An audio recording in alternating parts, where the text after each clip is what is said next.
3, 2, 1. Hello and welcome to episode 220 of Ruse Radio. We are back at it again with a very special guest. Special guest in Chicago. What is he doing here? What? Oh my God. Now, believe it or not, there's people in the world who don't know who you are. So introduce yourself. What am I doing here? Yeah, I know. Well, you haven't made it until everyone knows who you are. Yeah, that's what I think. That's what it is, yeah. My name's Sam Miller. I'm a comedian from Olympia, Washington. I'm in Chicago. I headlined a weekend at Zany's. That's kind of what brought me here. That was the anchor show. But I started in Madison, Wisconsin on Tuesday doing a podcast. And then, where was I? Wait, or is it Wednesday? It doesn't matter. Yeah, Wednesday, Thursday, Rosemont. Wednesday, I was in McHenry. Do you know what the podcast? Whose podcast? Yeah, it was for recovery.com. So cool. They're having me do some stuff. A thing I'm known for, I've been sober 17 years. Yeah. And I have jokes about recovery. I have jokes about incarceration. I have jokes about being homeless. Yeah. That's what I'm kind of known for, is being like I guess grimy is a good name for the comedy I tend to do. So. And so they saw all that and they wanted you to do that kind of, like, talk about that stuff? Sort of. I was on this podcast called Dopey, which is like a big, like, recovery adjacent. I don't know if you can call Dopey like a recovery podcast, but it kind of is it's a recovery I don't know. I don't know if David would like me talking about it like that. But, what's the angle of the podcast? It's mostly people in recovery telling, like, war stories. Is like, that's a thing that we call it in recovery, because it's not necessarily like a healthy thing for, like, addicts in recovery to do, is just to sit around and talk about really grimy shit. Why? But we do it, and then it's you're fun. Like, then you kind of fantasize about it. Maybe sometimes, and like, it's just better to kind of like focus on like what we're doing now in the present, to like either try and maintain sobriety or to get sober a lot of times. But also maybe I'm I don't know. I think it's also fine to talk about that stuff, and there's also like a lot of community building that goes on. Yeah. And it's also just really fun and funny, because the shit I did and other addicts did to stay high is pretty wild stuff, man. Yeah, and I think you have a different perspective on it when you're sober that you can give. Like, it's not the same as if you were telling it while you're in the midst of it. Yeah. Also, I can be really open about my shit because I'm a stand-up comedian. You have an opportunity. Yeah, if somebody doesn't like my shit, they can just go to a different show. That is true. I mean, stand-up in general, you can reveal truths about dark things like that. You definitely cannot, like, in a strange way. Like, most of the time, it's not socially acceptable to go in front of a group of people and talk about your past vices. Well, yeah, it's like, too, like, when I quit my job, and it's not like it really mattered. I was working at, like, a homeless shelter, and everybody knew my stuff anyway. But, like, it's always funny when somebody's, like, a banker, and they do stand-up, and then, like, their banker friends will come watch them do stand-up, and they're just like, I got a weird dick or something. It's like, oh, God, dude, that's your boss, bro. Now he knows about your weird dick. But I think that stand-up it shouldn't be done any other way. You should be talking about your weird dick. Yeah. You know what? Maybe stand-up would do better if people stopped talking about their dicks as much, but I don't know. What do I know? I don't know. I'm with you, but I'm not, Because I kind of feel the monkey in me, like the stupid, like, primal humor. I think fart jokes never die, dick jokes never die. Dude, that shit rules. You can never take it away from us. That shit rules. I do that. You can, like, I can become a full-fledged adult. I can put on a suit. I can do all that, but your mama joke will always get me. I think, or that's what she said. All these things, all these low-hanging fruit jokes. I think that there is a value to them, as bad as they all are. You know they're bad. I laugh at dumb shit, and I write dumb jokes, and a lot of times my dumb jokes are the ones that do the best in shows. Yeah. You know what's funny is, like, really short, dumb jokes are, like, the hardest ones to write. Really? You know what I'm saying? Oh, yeah, dude. Because, why? Because most of them have already been done. Like a lot of them have become like idioms. Like a lot of these stupid little jokes have become like part of the culture almost. Like these, Right. like these inconsistencies and these like ironies just in being a human being in a world that's not really made for us anymore. Yeah, and you think you're being original, but really it's like the 10th time someone's had that idea. Yeah. Like I got this thing I do. It's more of like a thing that I use when I transition on stage, and I'll go, I got 2 kids. One of them's on purpose. And like I do that shit knowing full well that probably like a lot of comedians have probably said something like that or similar to that. But then it's like, where do I go with it after that? Right.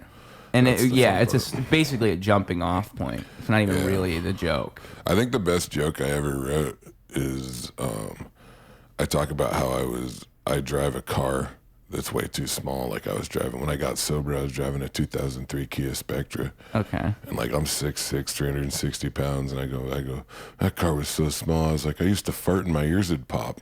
Like, you know what I mean? Right. Like that's like such a solid joke. Like it has so much going for it. You know, there's no wasted words. And then I have like this 20-minute, like I have these 20-minute sort of like stories that, you know, and that's the thing, is that like they're all tagged up, like they have lots of punchlines in there and lots of taglines, but I think the best comedy is very, what's the word I'm looking for? Efficient. Succinct. Yeah. I just found, because I live in a neighborhood where there's free book things. Mm-hmm. We're surrounded by books that you don't see on camera. Yeah. I have a problem. I'll just pick up books. There's a bunch of other shit outside of books in here, man. Dude, this is fucking a strange room. You're not like a hoarder, but you're hoarder adjacent. Yeah, I'm getting there. Yeah, you got a lot of shit going on, man. 50%. Just give me 20 years. Some of it is wild. There's like a diploma over there and like a trophy. I don't know what that trophy's for. The trophy, I was the coming home prince my junior year. Yeah. So about to say, it ain't for fucking cleaning, that's for sure. Yeah, no, definitely not. So yeah, some of this shit definitely shouldn't be here. I say that shit like my house isn't fucking trash, dude. I got kids and dogs and. I kind of like it though, like because you can't on camera. You would never know. On camera, you see just a slice. I mean, I think they can get a picture, bro. Like if like they don't see my dirty laundry right there. They don't know the dirty laundry is right there. But I'm just saying, if this is what you're recording and like this is the clean spot. Yeah, I guess you're right, dude. Because my mom, she'll look at my podcast. She'll go, I think if you clean that up a little bit, it would look a lot better. I'm like, no, Mom, it's perfect. Dude, the craziest shit is your fan with the dog hair on the leading edge. Dude, I cleaned it off like 8 months ago. Dude, that's bananas. I thought because I waited a long time when I moved here, and I thought like, whoa, why is there so much fur? It must have been like that when I got here. But I guess it literally it does accumulate that fast. It really does. Yeah, well, you probably got that fit. It's hotter than shit in Chicago. You got AC, right? Mm-hmm. Yeah, so you're all right. It's hotter than shit in the summer. Actually, no, I don't have AC. Well, I have the window AC, but the window AC is not. That ain't gonna do enough. No, I need one of those ones with like the it's like a worm, like a tube that goes out, and then whatever that is. There's better versions, but I don't like what I have. I don't like what I have. I have a shit. It's just as grimy as your comedy in this room. That's what it is. But anyway, the point I was gonna make was I found a book, and it was just another book that I added to my collection, and I've read probably the first 40, 50 pages. So I'm sure it's going somewhere else. But it's Freud, and it's Freud talking about why things are funny. Like, and I guess it was his only aesthetic book he ever wrote. Really? Yeah, he didn't write anything. Like, he never wrote anything about movies or Freud art was or comedy. He was fucking shooting coke. Yeah, and fucking his mom. And yeah. But it was it's interesting because the point he's making, at least in the beginning, is that he thinks like a big thing of why something is a joke. He's trying to figure out what makes something a joke and what makes something funny. And he's trying to argue that it's about like kind of what you're saying, that it's about either saying something without saying it or saying as much as you can with as little as possible. And it's true. There's a lot of condensing going on in a good joke. You're taking an idea and you're putting it down into its finest form. Yeah. I've heard that. It's essentially just like misdirection, and I've heard too that it's like triggering this like fear response and then basically like releasing it like the setup is kind of like there's this fear and then the punchline is releasing that fear and it comes back. It's like an evolutionary tactic to like build community essentially, like without laughter, like we'd never been able to like form tribes basically. Like the communal act of like laughing and like the because it's a vulnerable thing. Well, laughing too, releasing serotonin and like dopamine and like basically like the only way that you like it's hard to make yourself laugh. Yeah. And even when you make yourself laugh, it's usually you imagining like saying something like that's how when would I make feel if myself something laugh. were funny? Yeah. Yeah, that's the only way you can have a good fake laugh is if you can actually pretend you heard something funny. Yeah, like me and my wife were staying in that hotel in Old Town, and I ripped a huge fart in this elevator, and then like she was like mad at me, and I was like, naturally, don't worry about it. As the other person in the elevator, yeah. No, it was funny because we were almost to our floor. I left it for the next person, and I was like, usually you fart in an elevator and you get off of your floor, and like you don't know, like maybe it dissipates by the time somebody got on. But we were up on floor 11, and like I'm laughing, and she's like, "I don't know why you think this is so funny." And then when the door opened, there was literally somebody waiting to go down, and they hear me laughing, and then I'm looking at these people about to get on this elevator and experience this fart, and they're the people waiting to get in, they're like, "How's it going?" I was like, "Good. You guys have a good day." And then I laughed a lot more. So. I wonder if they've connected the dots. Oh, dude, oh, man. Because they definitely stood in that elevator with that fart. So I just wonder if they thought, if they were smart enough to put two and two together. I look like a fart, dude. I'm like a fart dropper. The fart bandit. Yeah, dude, I fart a lot, dude. I wish I farted more. I'll see like fucking weird thing to say. I was like, I wish I farted more. I wish I could just bust out a fart, man. Like I've seen people on podcasts, they'll just like whip out some farts. Like they'll go as far as putting the mic to their ass and just ripping a fart. I could never do that on podcasts. Every now and then you'll see it. I don't know what kind of podcast you're listening to. The only person I've seen do this, for the record, is Mark Norman. He's the only person I've seen. That checks out, yeah. But he's the person. I was just trying not to say his name. Does Mark Norman have a podcast? He has a couple, I think. I have no fucking clue, dude. I see clips online of like all of my peers. Yeah, your colleagues. Yeah, it's crazy to say that like I kind of like I've been able to headline for a while now. Yeah. And all these folks are like, because I have a podcast and like it does okay. How long have you done it for? Geez, a long time, man. We're at like, we do one episode a week. Nice. And we're at like 145 episodes. Oh, so about 3 years or so? Or have you, like I said, if you... Oh, wait, or is it 120? I don't know. I can't remember. I'm just thinking 50 yeah, weeks I do a it year. with my friend Jess Anderson. She's a comic and a booker. And you started it because you're a comedian and just wanted a podcast? I don't know. I kind of like, she kind of showed up in the comedy scene. Jess kind of showed up in the comedy scene, and like we kind of met in this really weird way. And like this dude emailed me about her, and like, but it wasn't her like manager. It was like some guy, and it was like I kind of found it annoying. Yeah. But then I met her at an open mic. Well, she came to a show of mine. I didn't really notice her, and then she came to an open mic. And it was interesting because, I don't know, she grew up in, like, West Virginia. And, like, I don't know. I just don't really trust people that... I just don't trust, like, people that haven't struggled. And she's just been through a lot, and I've been through a lot. And we're both doing the best that we can, you know? Yeah. It's interesting. She also kind of acts as, like, a publicist for me sometimes. Like...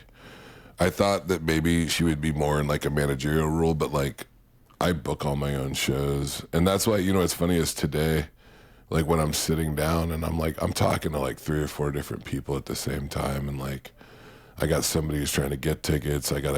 For Tuesday, and I gotta like comps for this thing. And I really struggle with organization. and it's hard to like stop. Like basically at any point I can look at my phone and spend hours just like, and like booking shows. Like, and by the way, this whole thing, like I'm also like booking this thing in Arizona, but like there's like the time zone difference and shit. So like right. he's messaging me at like 1 a.m, and like my time, like I'm in Chicago, like, and I don't see his texts until I get up, and then I'm texting him back, but he ain't awake yet because, you know. Yeah. Yeah, it's just a trip, dude. I'm very lucky to be where I'm at. Like, this is no, like... Well, do you ever think about, like, you're at the point where you should have management? I don't know, man, because I just don't really, like... I had a booking agent for a while, and, like, I still work with him sometime, and there's no beef there. But, like, I hate the idea of, like, somebody else being responsible for stuff, because when it goes sideways, I don't want to, like, beef with people that I care about. You know, like, I don't want to beef with anybody. And I definitely don't want to beef with, like, some booking agent who are, like, shit's going sideways and it's not in their control. Wow, that's a good... You know? That's a good way to look at it. Yeah, because comedy's taking a fucking nosedive right now. You know that, right? How like, so? Ticket sales are down across the board. Really? Like everybody, yeah. There's I people thought the boom was still happening. No, fuck that shit, man. Austin's played out. All that shit's done, dude. Like, ticket sales are down everywhere, though? Yeah, it's gonna be. Well, I mean, there's certain people that are just popping off, and that's like gonna happen. You know, you have people that are coming up all the time, coming out of the woodwork. Yeah. I just think that stuff's done, dude. I just think that, like, and by the way, this is no shade on, like, Kill Tony or Austin or any of that stuff. It's just that, like, I think that, like, the prevailing forces in comedy, I think it's, like, we have this world where, is your kid, is He's that trying to nestle into that box over there. I thought it was about to shit in there. No. But, like, we live in this world where, like, it's always going to be these waves, dude. Like, any type of entertainment, even sports, where, like, things get popular. A bunch of people flood into the space. Yeah. A bunch of the people flooding into the space, like, fucking ruin it. It oversaturates ruins it. Yeah. And then people find the next thing. And I feel like stand-up comedy is going through that right now, where, like, so many people have started doing comedy in the last 4 years, and so many of them are influenced by Kill Tony. And it's not, I don't blame Kill Tony, it's just the way it is. And, like, it's the same type of boring, edgy fucking comedy, and it makes me ill. Yeah, because it's not timeless. It's very, very of the time. And it's boring and it's overdone. Yeah. And it's sad because, like, a lot of those folks, they're not like bad dudes, and I'm saying dudes on purpose because it's fucking dudes. But it's almost like a misdirection. Like, I think that's a good way to put it. That it's the influence of the scene itself that's kind of eating itself alive. Yeah. Because and I think that happens with all art in different ways. And hopefully it comes in waves, right? Like, hopefully you have a phase of that, and then it kind of makes people want that timeless comedy again. First off, like, I'm not worried about it because there's absolutely nothing I can do about it. And the other reason I'm not worried about it is because, like, I've been doing my own thing for a long time. Like, I'm starting to work clubs, and I'm grateful that I'm working clubs. But I have my spots, and I have my stuff. I can make my career work. I can make my money over here, and and that's what matters, right? Well, like your personal success rather than worrying about. No, it's like it's not that selfish. It's more like I quit my job. It's been like 4.5 years since I quit my job, and the hustle has changed to where now I'm trying to build, like, nationally, but with looking at the landscape right now, and I have performed now. I've pretty much performed everywhere now, and to varying degrees of success. And now I'm thinking, like, okay, like, how far do I pull back? Like, what era of my career am I about to? But it's weird because I don't feel it like it's regressing, because I might go do a lot of the same places that I used to, but now those places beyond the word of mouth. Now I have my social media going, and Right. because like when I started doing comedy, when I quit my job, I think I wasn't doing good on Instagram. I think I had like 5,000 followers on Instagram, and I had some stuff pop off on Facebook already. And when you say quit your job, you mean like go into comedy full time? Full time, yeah. Okay. So my social media wasn't where it is now. What made you think that was the right time to do that? Because I was looking at shows that I was turning down. Yeah. And like, because of work. because of my family and work, and then it's like, well, It's like, how am I ever going to do this? yeah, it's like, well, if I took this show and this show and this show plus the shows that I was already doing on the weekends, like, what would that look like for me, and what would that look like for my family? And me and my mom and my wife sat down and we talked about it. My mom lives downstairs. Her helping with the kids has kind of made this possible. Otherwise, I'd be toast, man. Yeah. So. And a lot of it was that clip, right? The whole Humboldt Jungle thing. Yeah, that's funny, man. So how does that play into all that then? Well, I mean, dude, I could tell you, yeah, it's funny.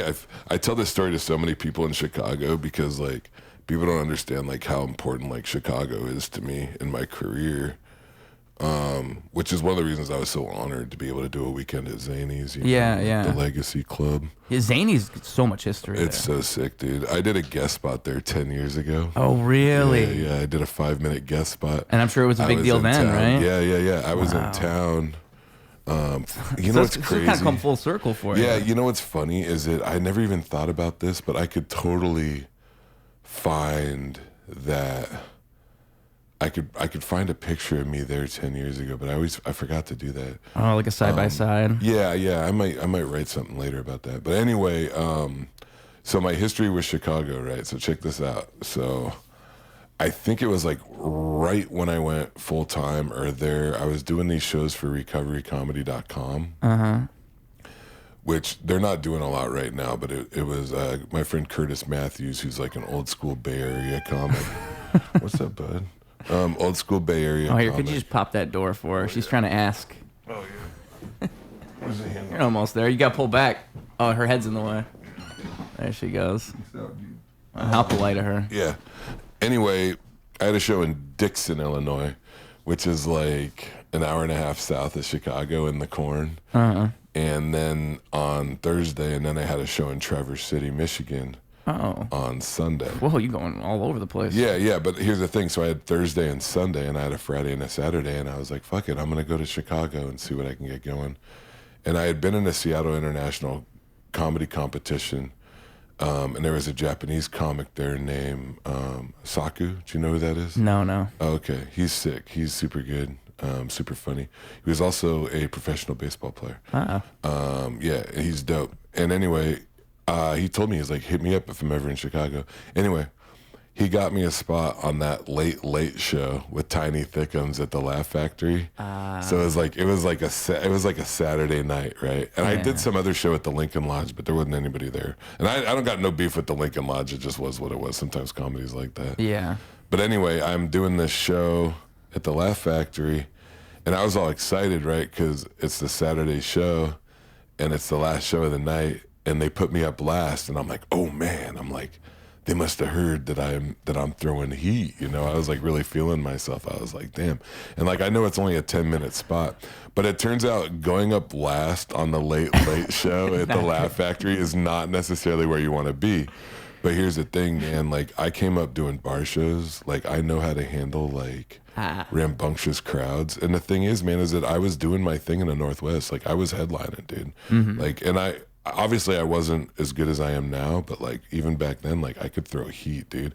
And also I had just done the Seattle International Comedy Competition. So you're coming off of that. Well, not only that is because when you do the Seattle International is one of the biggest competitions in the country. And like the prelims, you do 5 minutes. In the semis, you do 12 minutes.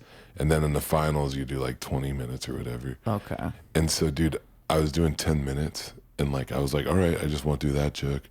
I have like a competition set that I am like keyed up, ready. And man, I'll never forget this because it's one of my greatest times ever on stage. So like, I'm up there and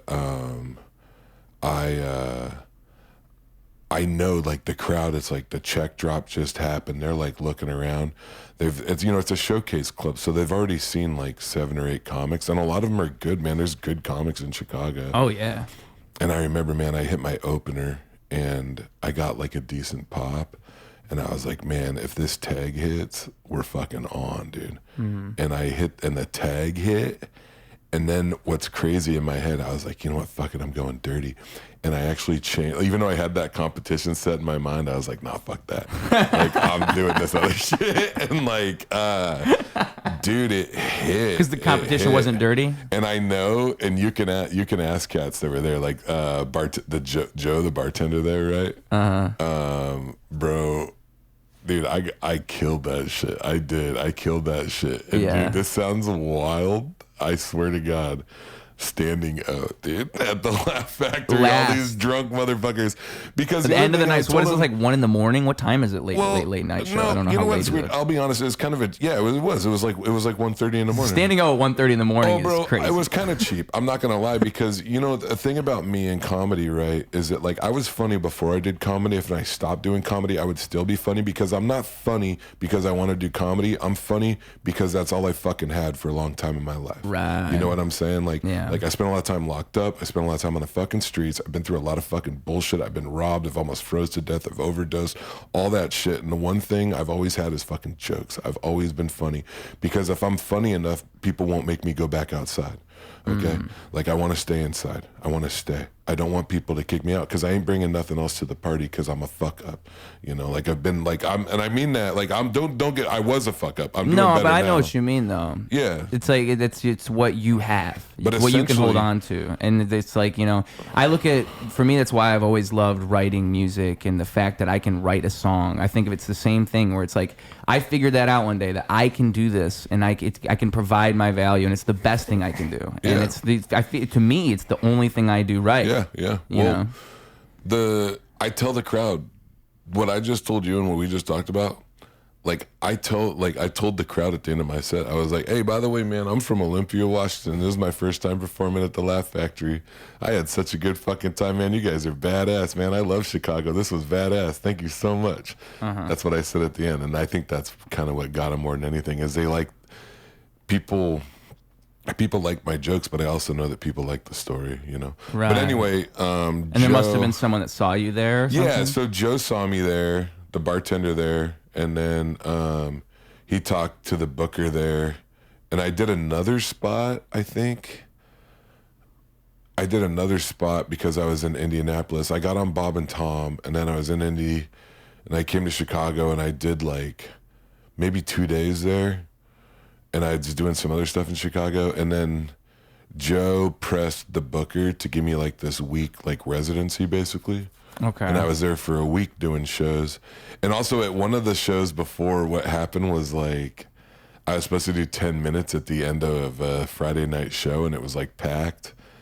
And one of the comics didn't show up, and they were down a cook. And so they were like, can you do 20 instead of 10? I was like, I got you, dude. And I knew I had a good 20.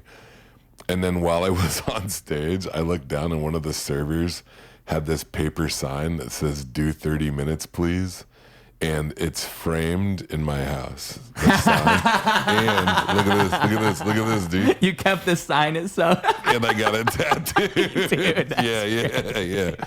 Because it was some shit, dude. Because you know what's crazy is like, dude, I was going in, dude. I was tattoo like, is nuts, man. Dude, I was like halfway through my closer. I was at like 18 or 19 minutes. I'm halfway. Oh, so you were wrapping up. I'm halfway through my closer, but when I saw that sign, I was like, good thing I got another closer. Yeah. And then I well, you like had to smoothly ease out of that. Because the thing is like, I'm not from like, I didn't come up working clubs, man. I came up fucking grinding in like weird ass bars and shit. Like, and that kind of chisels you in a way. Yeah, I'm a mountain. I'm not a club comedian. I'm a mountain comedian. Yeah. You know. I feel like it's kind of like if you go to like a million shitty open mics, it's the same idea where if you've been through these situations so many times, like one heckler heckler, one bad situation means nothing. Like, dude, I've seen it all. Don't get me wrong. Like, you know what's funny too is I'm not as good at dealing with that shit as I used to be, I swear, because I don't have to deal with it as much anymore. Because a lot of times most of my shows are like a bunch of people that like specifically want to see me. Anyway, dude, so I'm doing the week. This is the end of the story. I'm doing the week there. Yeah. And you know what's crazy, man? I actually got bumped by Ken Flores, man. R.I.P. Ken Flores, man. Yeah. Good fucking dude. Great guy, yeah. Yeah, he bumped me on a Wednesday night, and they were like, yeah, they're like, we'll still pay you for tonight or whatever. And then Joe was like, hey, man, this Humboldt Jungle show is like popping off. And I was like, he's like, do you want to go do a basement show? And I was like, hell yeah, I'll go do a basement show. And I actually rolled out there with Joe, and I think I did like 8 or 9 minutes or something. But just had like a really good set. And it's like this thing, man, if nobody's seen me, if I go to a place and nobody's seen me, and like, which is harder and harder to find now. Right. Which like, must be a strange thing, right? Yeah. I feel like this pressure to do like a lot of new jokes all the time. And it's weird because like, I usually like to just do whatever jokes I want to do, and sometimes I feel like doing an old joke, and sometimes I feel like doing new jokes. Sometimes I feel like riffing. I do a little bit of crowd work. I'm not super big on it. My crowd work's always weird as shit. Yeah. But yeah, dude. And then that was the first video that went like super viral. And then what do you remember? Like what your following was at that time? Like when all that happened? Because before you said 5,000 when you stopped. Like, no, this is what happened, man. Is it like the Humboldt Jungle video? It was on their Facebook. It wasn't on mine. So you didn't see it. And it popped off on Facebook. And like it did okay on Instagram. But then they started adding me, like collaborations became a thing. And then like they were like collaborating with me on Instagram. When was this? This was like 4 years ago. Oh, okay. It's funny how fast this social media shit changes, man, and how fast the algorithm. Yeah. But anyway, dude, that collaborator thing changed a lot. So what happened, dude, though, is like more than anything, the most important part about that first viral video, it's like, oh, okay, like I could become popular on the internet. Because I was like, oh, I'm one of these grindy, like, just be real funny guys, and maybe hope like some headliner will swoop me up and take me on the road with them, which is stupid because it was never supposed to play out like that. Right. Because I got kids and shit. I can't be doing that. I can't do like these 3-4 week tours with like a Burt Kreischer or something like that. You know, I just can't. Yeah. And I have friends of mine that do that, and I'm jealous sometimes, man. I wish I would have had an experience like that, and I think that's actually a great path for comedians.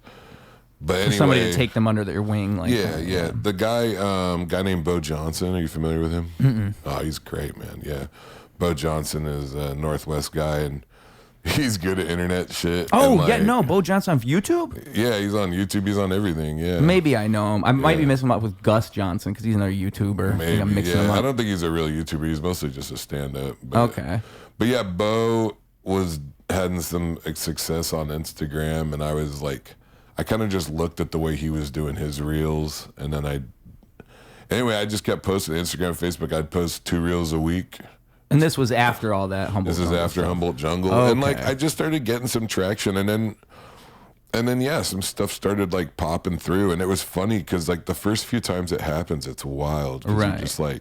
You're just like, no way. And it seems no random. way. Like it doesn't seem like it's the ones you expect. There's no rhyme or reason to it. You'll think, oh, this joke's really funny, and then that joke gets 100 views, and the other one gets 100,000. It's actually funny because I can do this. Like I'm not being that guy, but like like you never know.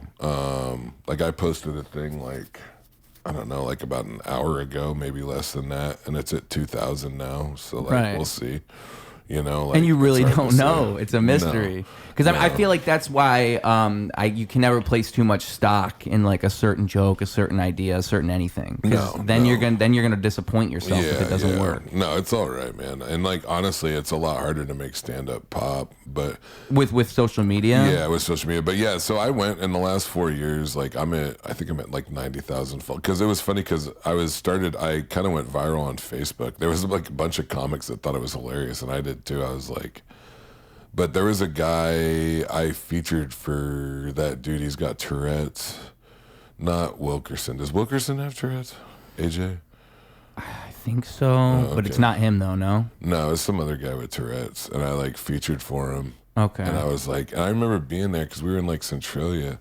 And I was like, how the hell do all these people know you? Like, I'm like, you're a solid comic, but like, what's up? And he's just like, Facebook, bro. Wow. Yeah. And he's like, and he was running ads on Facebook and like. Oh, so Facebook in particular.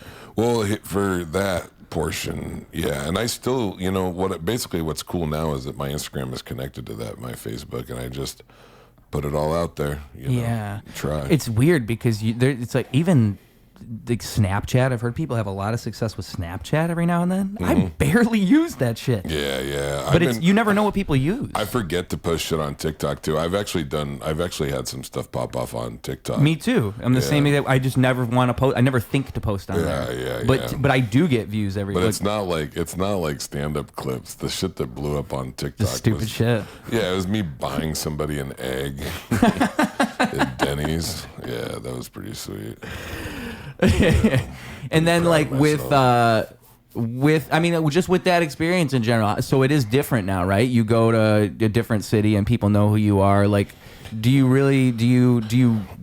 when you're doing a new joke, do you think of it differently now than if you were just throwing something at the wall like 5 or 10 years ago? Like, are you worried that if you're not going to be funny and people came to see you?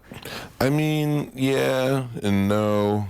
And I always have like right now, like I'm doing my big Olympia show where I'm from, Olympia, Washington. Yeah. I'm doing my big Olympia like show. Like a big homecoming December type thing? 20th. Yeah. You're not taping it, are you? No, okay. Not this one. But I know that I got like around 30 minutes that I haven't done in Olympia, and it's basically just like 3 or 4 jokes that are like really long. And, it's like, it's weird because, you start out doing comedy, you're doing open mics all the time, and you're used to like those 4 or 5 minute sets, Yeah, like you can't even form a 15-minute bit. Yeah. But that's the thing is that most of my stuff, it's like these 5-minute chunks. It's like I'm going to introduce this premise, and then I'm going to like try to pop them at least 7 or 8 times, try to get good laughs and tag shit up. It's fun. Yeah. Because after a while, man, like I kind of just like think in jokes now, which is nice.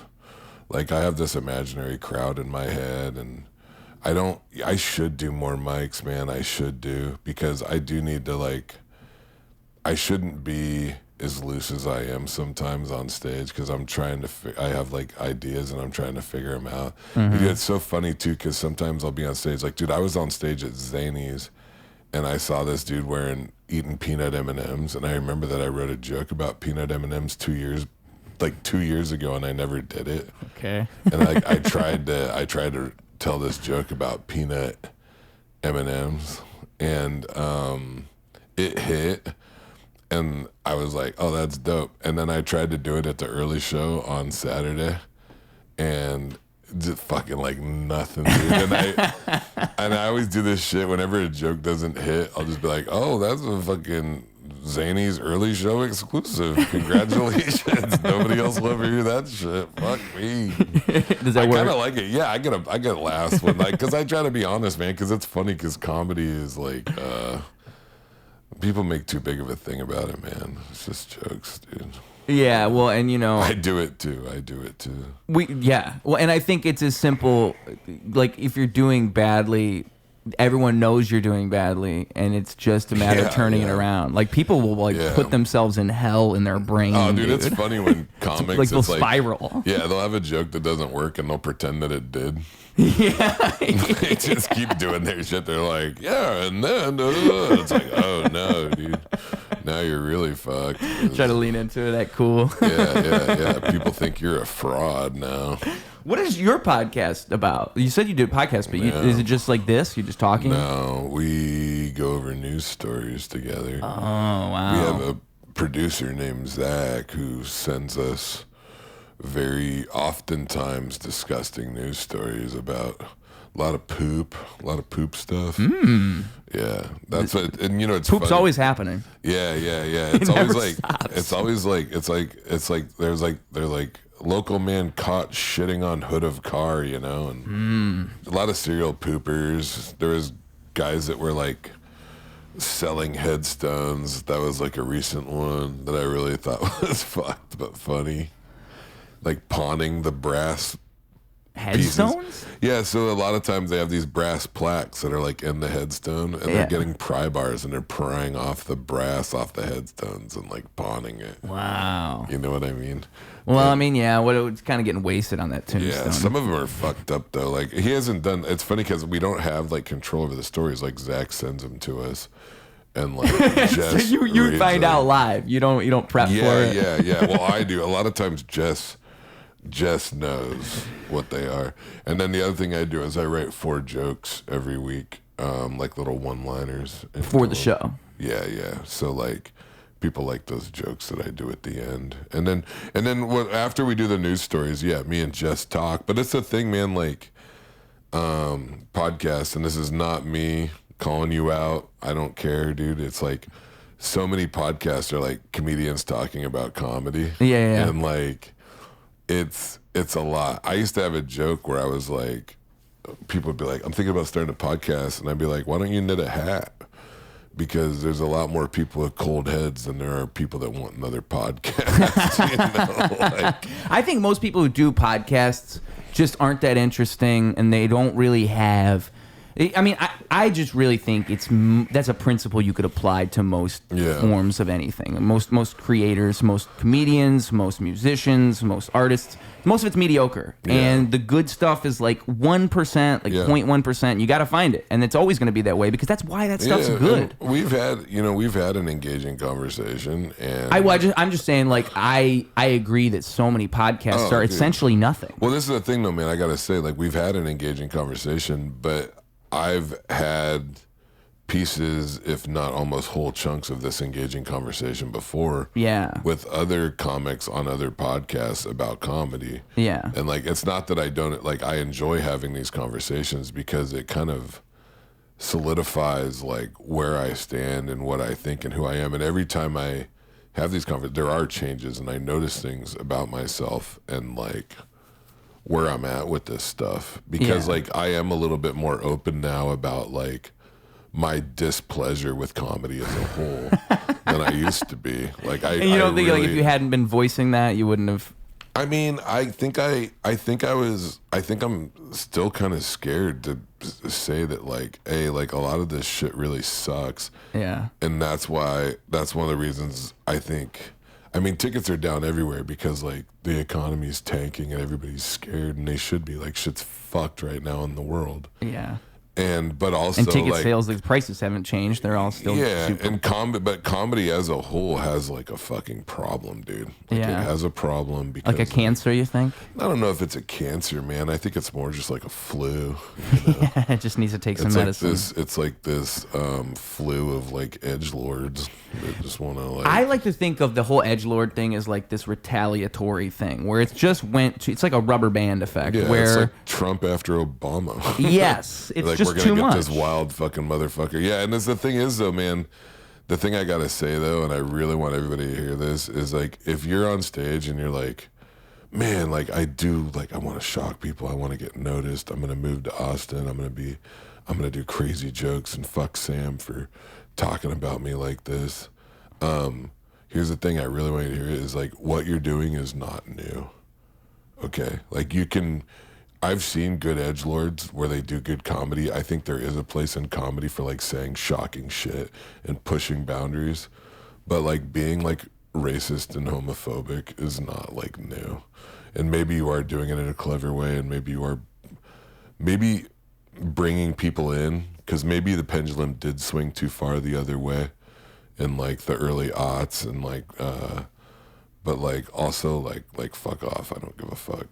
I just find it to be exhausting, dude, honestly. I think it's like when a movie is too much about being shocking and making you feel something rather than making you think. And I was reading a book about writing screenplays, and the book at the very end they say like what makes a book good, and the book's called Writing Screenplays to Sell. And what makes see it up there. Oh yeah, it's right here next to me actually. Boom. Yeah, that's why I put it there, because I bring it up sometimes. Yeah. But it's that it's between thinking and feeling. Like, you don't want to go too far towards feeling because it's purely visceral and it doesn't really mean anything anymore. And if you go too far into thinking, it's too intellectual. Yeah. So you have to walk the line. And I think people, when they're just being shocking, it's purely shock, purely feeling, and there's nothing to think about. There's literally, oh, you made a racist joke. What's funny? It was racist. That was it. There's no intention there at all. There's nothing. You know what I really think is awful is when somebody does not have a defined style on stage, and maybe they do like some shocking comedy, and then all of a sudden they'll be telling a joke about one of their kids. And it's like, oh my fucking God, dude. Just like, the tone deafness of it. Oh, Jesus, dude. You know what's weird is I'm not going to say any comics name specifically. I did not come on this podcast. Like, because you know what's crazy, and too, is like the way algorithms and drama works. Like, if I was to say the name of this comedian. Yeah. That I would, but I think that would be the clip. That'd be the clip right there. I know, and people might be able to figure this out. But he's like an Austin guy, and he's like fairly popular, and like really blown up in the last like 3 or 4 years. And he released a reel, and like put it out publicly, and I gasped when I heard this fucking joke, just because like how. First off, like, it wasn't funny. Yeah. And also in the crowd, like, the crowd reaction was like, there's basically just like 20 dudes that are just on this dude's dick anyway. Mm-hmm. And so like, he could go up there and fucking do a Sudoku and sit on a stage and turn around and be like, I got that first square, you know, and they're like, oh, like, you know, like, it's fucking corny, man. And I think that's part of why it's gotten so bad, is because there's so many people that'll just kind of feed into it. Yeah. They're laughing, but they don't even know what they're laughing at, because it's kind of what, in a way, comedy is sort of that. It's subjective and it's hypnotic, and you're capturing an audience. But like, I just think, if you yes man everybody for long enough, you'll laugh at anything. You'll gas me up if I say anything. And you know what's weird is I've been experiencing like a little bit of that. Like, I remember when I started popping off online. Yeah, you got to be careful. And I'd go to like an open mic or something, and I'd do something. I'd be like, that's not there. And then people there'd be like 2 or 3 folks that think I can get them a guest spot at the club or some shit. Oh yeah, comedy in general. I think that you gotta look out for that. Dude, everybody thinks that you're an opportunity. There was this guy, I love telling this story, man, because there was this guy, and it's funny, there might be people in the Northwest that know who I'm talking about, but there was this like open mic dude, and I actually liked the guy enough, but he would come to shows, and he'd come to my shows, and like, he was trying to make it work. And he had this joke that I thought was one of the stupidest, funniest jokes I'd ever heard. And he was talking about that video game Mario Golf, right? And like the new one on Switch where you like run from hole to hole. Yeah. And he would open the joke, and this shit always cracked me up. He'd go, you guys ever play Mario Golf on Switch? And I'm like, oh, that's a sweet transition, dude. And he goes, I like playing as Princess Peach. She's like, I'm not gay or anything. I just like her character. I'm like, oh, man, thanks for clearing that up. And then he would go, you know, what's crazy is like, she's playing golf and she's got her driver out, you know, and then she runs to the next hole and the driver's gone. And I'm like, where'd she put the driver? In her pussy? Anyway, I was doing a mic one time, and he did that joke, and I laughed so hard, and nobody else laughed. Like, I laughed so hard, because like structurally, it's a solid joke.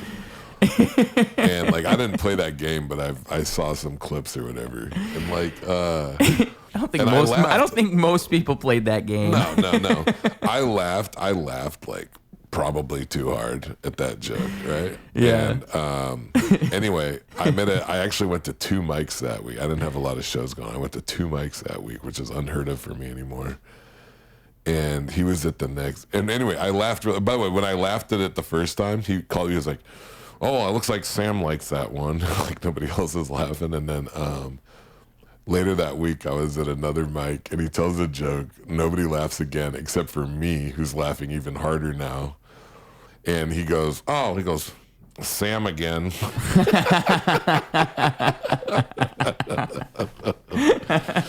That was awesome. Man. That is great. Yeah. Well, I mean, at least he's got one big fan of that. I wonder if that joke's ever worked on anybody else but you. I don't know. I don't know if he's still. I think it's I don't think good. he's still doing comedy. I can't remember the dude's name. I feel bad that I'm blanking on it, but he Just also, some random open mic you saw him at? Yeah, and he did a couple showcase spots. Dude, the Northwest is such a funny scene, man, because it's like comedy's just not that big in like Washington and Oregon, like compared to other places, like compared to the Midwest and the East Coast. Yeah. Like it's like stand-up's like a way bigger thing. Yeah, so how does that even work? Like, I are mean, there mics? There's like, I mean, Seattle has like 4 or 5 clubs now or whatever, but like a couple of them are like pretty small, and most of them I'm not allowed at. Yeah, and I mean, I feel like you'd see the same people all the time if it's that small of a community. The scene is funny because like, yeah, it's like a small scene, but. And you'd be like, oh, I would be seeing the same people over and over again, but the turnover is fucking bonkers. I don't know if it's like that in Chicago, dude, but like... Probably, I don't... Maybe.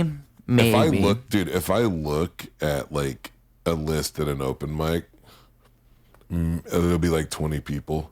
Maybe 2 of them have names that I recognize.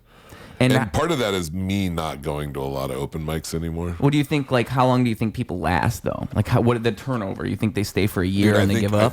I think half of them are gone within a year. I really do. See, yeah, that's what I was trying to think about with Chicago. But you don't even notice that they were there. Yeah. Dude, a thing I feel like Chicago, it's 1 to 3 years. Okay, yeah. A thing I love in comedy, man, is when... somebody who is like doing open mics will like flame out and they'll like start naming names. Like there was a fucking this open mic drama in general is fucking it's an animal. Well, because it's so self-important. It's very self-important. Yeah, we should be careful because like these are also like human beings deserving of love and respect. Yes. And also that comedy itself being like this very compelling art form where we want to have, there's nothing wrong with just doing comedy because you love to do comedy and you just take your opportunities and you keep a good attitude. Like I know folks that I'm like I don't particularly find them funny, but I enjoy their presence and I'm happy that they found something that they love. And there's nothing wrong with that. Well, yeah, I don't like the whole idea of like open mic comics versus other comics. Yeah. Because I think that's just like you started as that. You're kind of, it's like hating children. But usually it's not. But usually that's the thing though, is it's not really like that though. Oh, because it's like it's not graceful. It's not because the people that are attracted to this, including me early on, I had all kinds of drama and beef and shit when I started because I didn't know any better, you know? God, if I fucking knew now if I knew then what I know now, man, I would have just kept my fucking nose down. Because what kind of, like, just starting drama with people and getting in, like, picking just fights? Just dumb shit, dude. Like, and with club owners. Oh, man. Which was definitely... That's where these bands start. Yeah. That's what it is. Definitely. You're like, you're going on social media saying, fuck this guy. He didn't pay me by this day, and he told me that I couldn't tell this joke, and fuck, like, just tell all that type of stuff. Yeah, dude. Thinking that you're like, you're changing the comedy scene, but really you're just destroying your opportunities. Yeah, dude, it's so... Well... I gotta do the truth. I gotta change the world, you know? There was like a club owner that was like in the midst of like getting in trouble for stuff, and I didn't pile on, but I was also like, I'm not working that club anymore. And I said it publicly, and I called him out by name online. And it's funny because like I wasn't working at that club that much anyway, but like I was definitely like, I was one of the louder people about it just because like because like a weird thing about my shit is like my social media, right? Like before I started comedy, like I was pretty popular on social media already because I was just kind of funny and like I would, you know, and I know a lot of people because I'm in recovery and I was a bouncer and like, you know, just, I don't know, man. And like, then comedy starts and I get further along and I wish I wouldn't have done it, man. I wish I wouldn't have done it. One of the Why reasons, would you advise against it? Yeah, like what's the problem? Well, I don't know, man. There's like, unfortunately, you know, as human beings, like we're inherently selfish. And what happened was, I think I said some good things. I said the right things for the wrong reasons. And what happened was like, so I was like, initially I was like, yeah, like I'm going to say something. And I think partially, dude, I hate to say this, but I think that part of it was like for clout and attention. And it's like really embarrassing now thinking about it. Right. Like as much as I wanted it to be about something else, when I really break it down, like the best way for me to support women in comedy then and now is not necessarily making a bunch of noise about like other piece of shit dudes. The best way is to like provide opportunities for women, you know, with my platform. And like occasionally, like, yeah, like I should have just stopped working there quietly and like, you know, because what happened is basically I was like, it's like, yeah, I'm not working this club, like fuck this dude. And then I kind of started getting blowback from people. And then it became more about like defending myself than Why were you getting supporting blowback women. if you were right? Well, people didn't see it like that. There's like, you know, one of my best friends in comedy was like very fucking upset because he was working that club a lot. Oh, and so it makes the comics who are working the club Yeah, and you know bad. what's funny, dude? Is it like he doesn't like? I don't think he really works there that much anymore. Like if at all. Yeah. You know, it's so funny how people ride for these brands. They're like, oh yeah, I'm a and I'm like, dude, that club owner could give a shit, bro. Like a lot of club owners are cool as hell, but a lot of them are fucking trash. Yeah, dude. It just is what it is. Yeah, it's like, and I don't know why people are like surprised, you know, being like club nationalists. Oh, dude, some of these cats, dude, the worst, dude, is like the cats. Like some of them are all right. Some of them like did comedy for a while and they stopped. But the other ones are just like hanging on and like still doing comedy sorta. And it's like, yeah, like there's a club owner in Seattle who like it's like a smaller club, and like I found out that I was not welcome at the club like before he opened it. Before he opened it. Yeah, before he opened it. Like it was like me. You were on like, the list. Me and these other like 5 or 6 comics just like weren't allowed there or whatever. And it's funny because I was like sending him my avails at the time. I was like, oh, this is cool. But I didn't realize that like he was just friends with this other piece of shit comic. And like I think that was part of it, is that he was like super down with this other piece of shit comic. And the other thing too is that like I just buried him in Portland one time and like and I fucked up because like I didn't want to piss him off and I felt bad for him and I lied to him because I was like, he gets off, like I bury him, right? Like I'm doing 5 and he's doing like 15 and I'm just like it sucks and I'm gonna say something that's gonna make me sound like a piece of shit, but I was funnier at 1 month in than that guy is right now at like 20 years in. Some people just don't have it. No, and he never will. That's why he owns a fucking club. 1% of people, 1% of people, and I'm serious about that, folks. 1% of people are actually good, and 10% of people are okay. But 90% of people are people who will own a club and be mediocre forever. It's just the way it is. Yeah. And once you see it, you can't unsee it. Yeah. And that's the beauty of finding good things. You found a little golden nugget.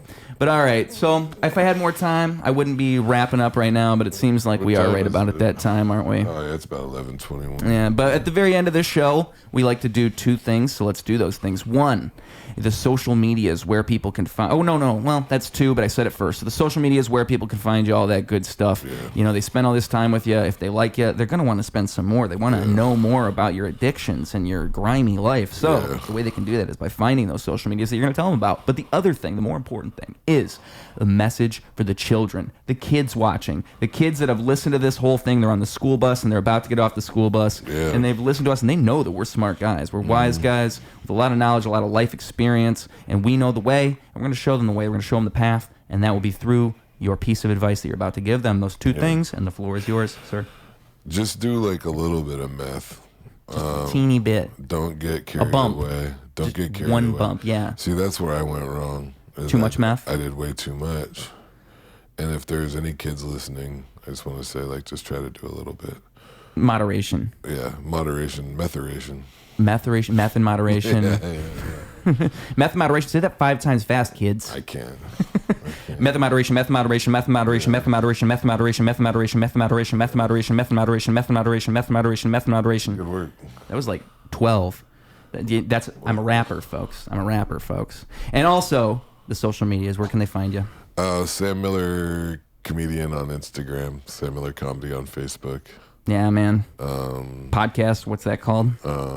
It's called The Tarp Report, and it's on The Tarp Report with Sam and Jess. It's on all platforms. So. Oh, yeah. Well, and also, I should say to you, dude, congratulations on all your success, for real. I mean, like, I can only... One thing I never said earlier, but it was cool to hear you say, is like your whole manager dilemma. Because I've always thought that I want to get to the point where I can just hire a manager and not have to schedule anything and not have to book anything. Not like that. And yeah, you're kind of making me realize I'm probably stuck in this hellhole forever. You know what's funny too, man? It's not gonna change. It makes me cringe, man. There was a guy who used to manage some comics, and he used to run a comedy club.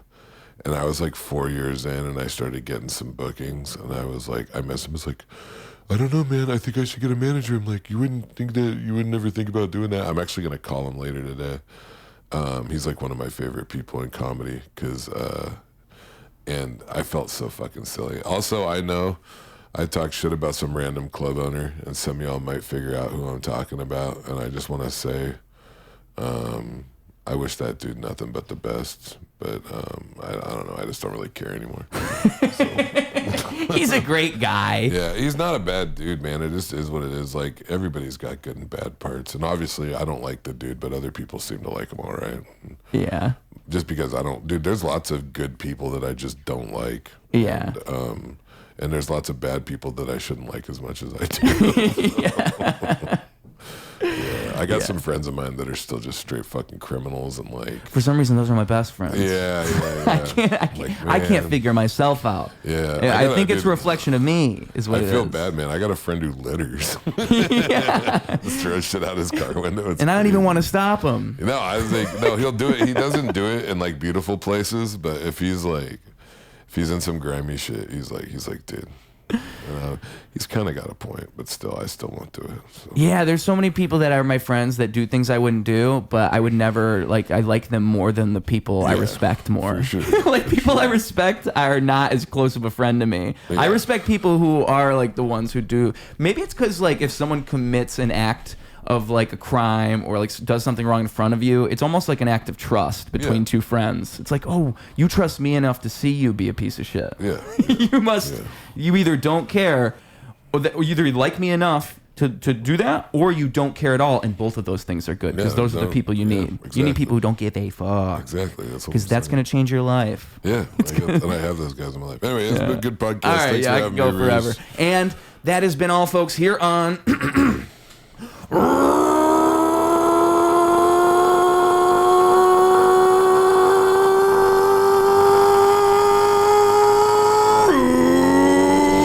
Ruse Radio. Dude, call the cops on you, dude. That was terrible.